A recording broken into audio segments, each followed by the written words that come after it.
Ako ngayon nakaka-relate ako. Kasi dati nung bata ako, meron akong, may share din ako na story. Kasi dati, pangarap ko maging football player. Tapos, parang meron time dati na hindi na ako nakakalaro dahil sa mga coaches ko. Dahil ang toxic na Binubuli ka ba? Nung parang community namin sa football. Na to the point na, sige, ikuwento ko na lang din talaga. Kasi yung family ko, magta-travel kami papuntang Cebu. Tapos meron ako first game sa Mandaluyong NIT. Tapos sinabi pa sa akin nung coach ko na oh Vince, kasama ka sa lineup Pero alam niya, hindi ako makakasama sa opening. Sa first game ako makakasama. Tapos nung pagdating ko sa first game, sabi niya sa akin, oh, ba't ka nandito? Wala ka naman ng opening Tapos parang ako, akala ko ba kasama ako? Tinanggal ka sa lineup? Tinanggal ako sa lineup. Tapos ever since nun, like, ginawa na nila akong Team B. As in, hindi na talaga ako pinapalaro. So, hindi na ako naglaro talaga. So ngayon, naglalaro din akong football. Dyan lang. So hinihil mo na lang. So hinihil ko na lang yung sarili ko. On your own, Kaya yun. Diba deserve natin lahat ng gano'n? Yeah. Yung kahit na hindi naman siya binigay sa atin dati dahil it could be yun, yung coach niya. It could be situation, yung reality mo, mahirap ka or hindi pa kayang ibigay sa'yo ng parents mo yung ganong klaseng kasiyahan na gusto mo, or it could be the circumstance talaga na hindi mo talaga siya pwedeng makuha. Maraming variables or like pwedeng mangyari para hindi mo ma-heal or makuha yung gusto natin nung bata tayo. Pero now that you're employed, now that you're kaya na sa sarili nating bulsa, sariling effort, diba? Deserve naman siguro natin maging masaya. Kayo ba na-heal nyo na yung inner child ninyo? Or may ganun ba kayo? I guess. Hindi ko naman masabi na na-heal ko na talaga yung inner child ko. There's a lot of things naman talaga na keep on wanting, mga gano'n bagay.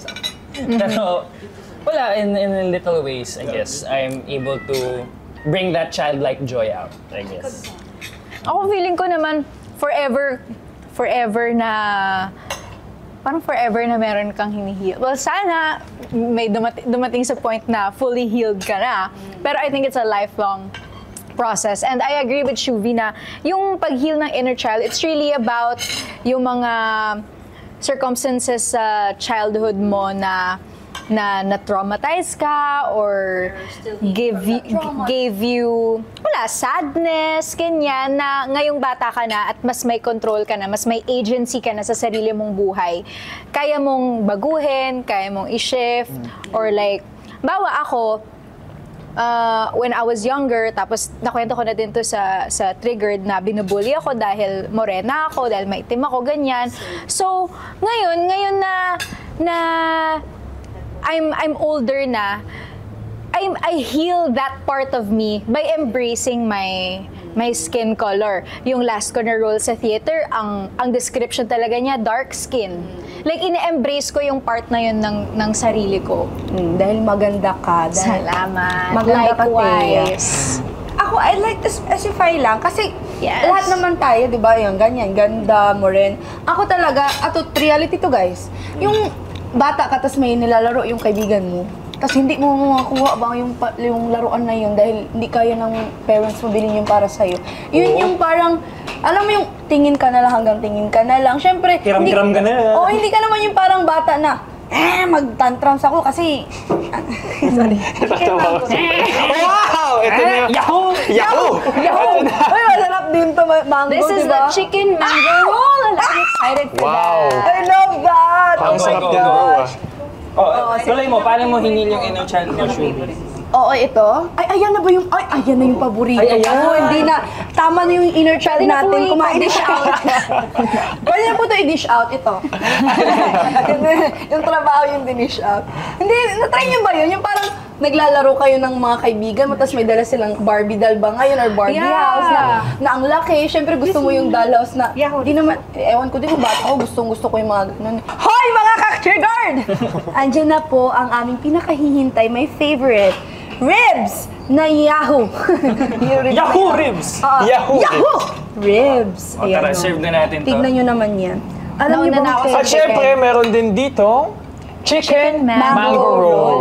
Yeah. Alam nyo, sobrang kakaiba ng lasa niyan. Kasi It's imaginein mo, di ba? Chicken, tapos mango, tapos ni-roll. Grabe. Kayo. Ang lupit nun. Ang lupit nun. Alam nyo, nakikita ko ngayon yung mga food, parang it brings me back to that time na nandito kami ng ATM squad. Wow, pumunta kayo dito! Guys, napanood nyo ba yun?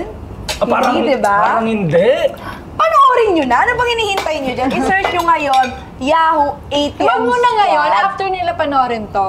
Hindi, huwag nyo na tapusin ka. Joke lang. Pinutol. Panoorin nyo naman yung maawa naman kayo sa amin, guys. Kasi masarap yung kain namin dun. Baka, malay mo, madala namin Thanks, kayo bud. sa dito sa Yahoo. Tsaka masaya yung kwentuhan namin ni Mark Oliveros doon. Love it. Kumusta na pala si Miss you, Mark. We love you, Oh, Miss you, Mark. Mark. We miss Balik you, ka rin. Mark. Oh, pero yun nga. Pili ko something related din sa sinabi mo about the... Dalaroan. Oh, yung laruan. Parang ganun din yung video na yun. Parang Diba? siguro dati gusto nila yung mga ganung bagay. Pero hindi nila mabili. Hindi niya nabili. Eh ngayon naman na may pera na siya, syempre binili niya.